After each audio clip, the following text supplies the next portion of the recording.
तो hello guys, welcome to my channel. तो आज हम पढ़ेंगे टाइप्स ऑफ केमिकल रिएक्शंस। तो ये एक बहुत इजी टॉपिक है जो बच्चों को समझ में नहीं आता है, लेकिन आपने इस वीडियो को पूरा देख लिया तो आपके सारे डाउट्स क्रिस्टल एंड क्लियर हो जाएंगे। तो यहाँ पर कुछ हमने 7 टाइप की रिएक्शंस ली हैं जिनको आपको पढ़ना है विद एग्जाम्पल्स, और आपने इस वीडियो को बिना स्किप किए देखना है। आपको एक बार में ये पूरी वीडियो और सारी रिएक्शन समझ में आ जाएंगी। तो लेट्स गो। तो यहाँ पे सबसे पहले रिएक्शन ले लिए हमने कॉम्बिनेशन रिएक्शन। तो दोस्तों यहाँ पे जितनी भी मैं आपको रिएक्शंस बता रहा हूँ ये एग्जाम में 100% पूछी ही जाती हैं, तो आप इसे पूरा देखिएगा। तो सबसे पहले रिएक्शन ले लेते हैं हम combination reaction.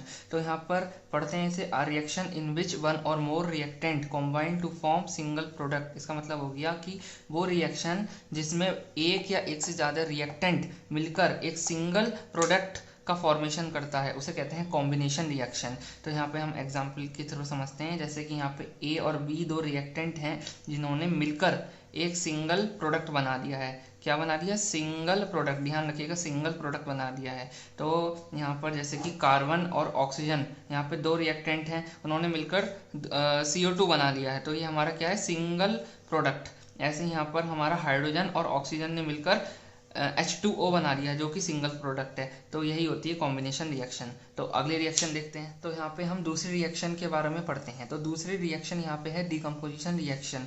A reaction in which a single reactant breaks to form two और मोर प्रोडक्ट। वो रिएक्शन जिसमें सिंगल रिएक्टेंट दो या दो से ज़्यादा प्रोडक्ट में डिवाइड हो जाता है, ब्रेक हो जाता है। तो यहाँ पर जो सिंगल रिएक्टेंट का मतलब है कि कोई भी सिंगल कंपाउंड हो सकता है। यहाँ पे कोई भी कंपाउंड हो सकता है। जैसे कि यहाँ पे ए बी कंपाउंड है, अगर वो दो या दो से ज़्यादा प्रोडक्ट में डिवाइड होता है तो वो हम उसे डिकम्पोजिशन रिएक्शन कहेंगे। तो यहाँ पर एक सवाल आता है कि जैसे कि ये कोई भी सिंगल कंपाउंड है तो इसे ब्रेक होने के लिए कुछ ना कुछ एनर्जी की ज़रूरत पड़ेगी। तो वो एनर्जी हमारी हीट, सनलाइट और करंट किसी भी फॉर्म में।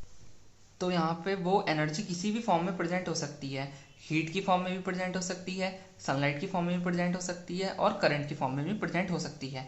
तो अब हम इसी के बारे में, इन तीनों के बारे में पढ़ते हैं, हीट, करंट एंड सनलाइट। तो इसी में हम अगली पढ़ते हैं। तो अगली है इलेक्ट्रोलाइटिक डिकम्पोजिशन रिएक्शन।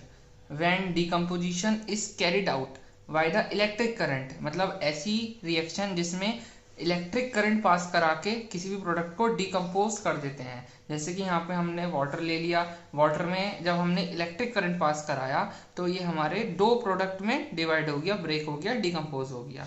तो यही होती है इलेक्ट्रोलाइटिक डिकम्पोजिशन रिएक्शन। इलेक्ट्रोलाइटिक मतलब यहाँ पे इलेक्ट्रिक करंट। तो अगली पढ़ते हैं। तो इसी में हम लास्ट ले लेते हैं photolysis decomposition reaction. When decomposition is carried out in the presence of sunlight. मतलब ऐसी रिएक्शन जिसमें कोई भी सिंगल कंपाउंड को डिकम्पोज करने के लिए एक सोर्स की ज़रूरत होगी, तो वो है यहाँ पे सनलाइट। तो यहाँ पर हमें किसी भी कंपाउंड को ब्रेक करने के लिए, डिकम्पोज करने के लिए सनलाइट की ज़रूरत पड़ेगी। जैसे कि यहाँ पे हम एग्जांपल लेते हैं सिल्वर क्लोराइड। तो सिल्वर क्लोराइड को जब हम सनलाइट में रख देंगे तो यह हमारा दो प्रोडक्ट में डिकम्पोज हो जाएगा, ये एंड ये। तो यही होती है हमारी फोटोलाइसिस डिकम्पोजिशन। मेनली यहाँ पे फोटोलाइसिस का मतलब है, फोटो मतलब सनलाइट एंड लाइसिस मतलब ब्रेक डाउन। तो अगले रिएक्शन की ओर चलते हैं। तो चलिए हम अपनी मेन रिएक्शन पे आ जाते हैं। अगली है डिस्प्लेसमेंट रिएक्शन। तो पढ़ते हैं, reaction in which a more reactive metal displaces a less reactive metal from its compound. मतलब कि यहाँ पर हमारा ये एग्जाम्पल दिया है, इसके थ्रू समझते हैं, इजीली समझ में आ जाएगा। तो यहाँ पे ये हमारा Fe+CuSO4 दिया है। तो यहाँ पर Fe यहाँ पे हमारा ये दो रिएक्टेंट दिए हैं। तो Fe यहाँ पे हमारा एक एलिमेंट है और CuSO4 यहाँ पे हमारा एक पूरा कंपाउंड है। तो Fe यहाँ पर हमारा मेटल है और CuSO4 में हमारा Cu हमारा मेटल है और SO4 हमारा नॉन मेटल है। तो यहाँ पर Fe ज़्यादा पावरफुल मेटल है एज कम्पेयर टू Cu।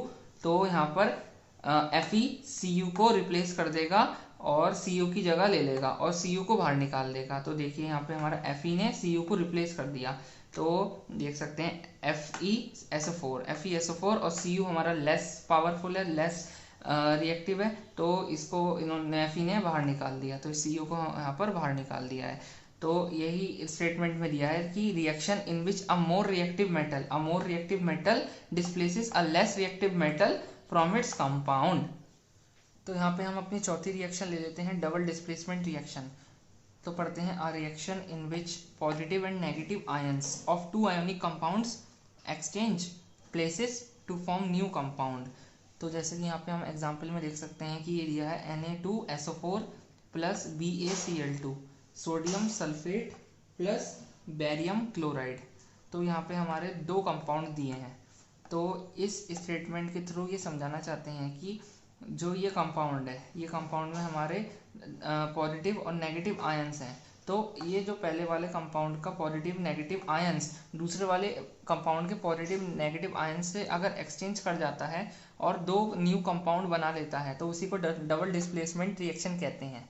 तो जैसे कि हम यहाँ पर इसको ब्रेक करते हैं पहले कंपाउंड को, जैसे कि Na2 ये हमारा एनायन पार्ट हो गया, ये हमारा कैटायन पार्ट हो गया। ऐसे ही ये वाला कंपाउंड में इसको ब्रेक करेंगे तो ये हमारा पॉजिटिव पार्ट हो गया, ये हमारा नेगेटिव पार्ट हो गया।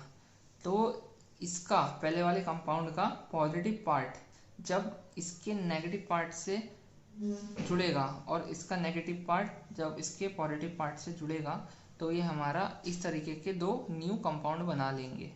जैसे कि ये हमारा बना रहा है BaSO4 और NaCl।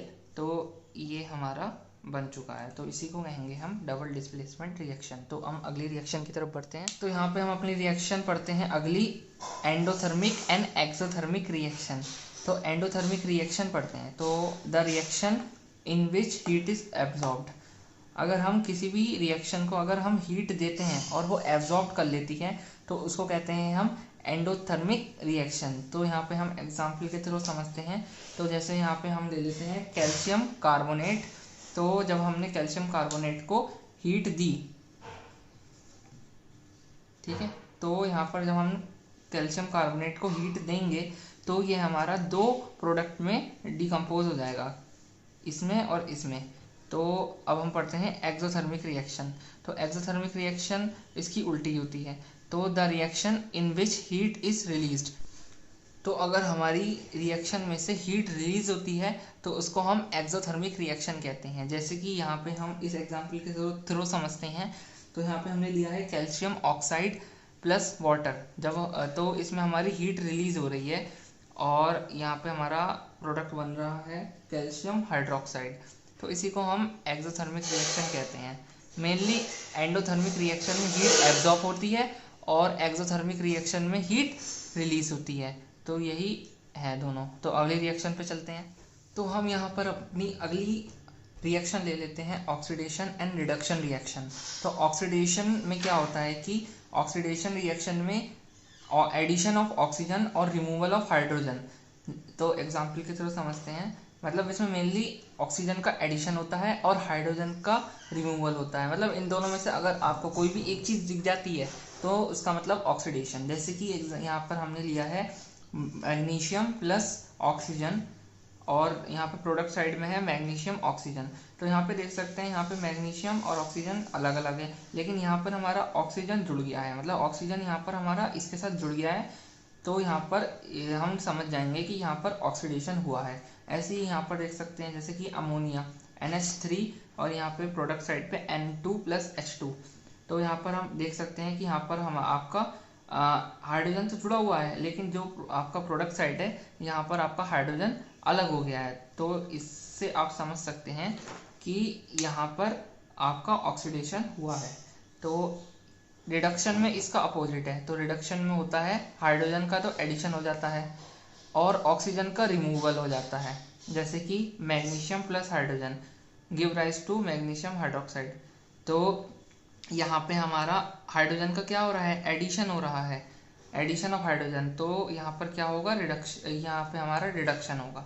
ऐसे ही दूसरे एग्जाम्पल में MgO मैग्नीशियम ऑक्साइड में यहाँ पर रिएक्टेंट साइड में तो MgO है और जो प्रोडक्ट साइड है यहाँ पर हमारा Mg + O2 है। तो यहाँ पर हमारा ऑक्सीजन का रिमूवल हो रहा है, ऑक्सीजन का रिमूवल हो रहा है। तो यहाँ पर हम समझ जाएंगे कि यहाँ पर हमारा रिडक्शन हो रहा है। तो यही बेसिक है ऑक्सीडेशन और रिडक्शन के बारे में।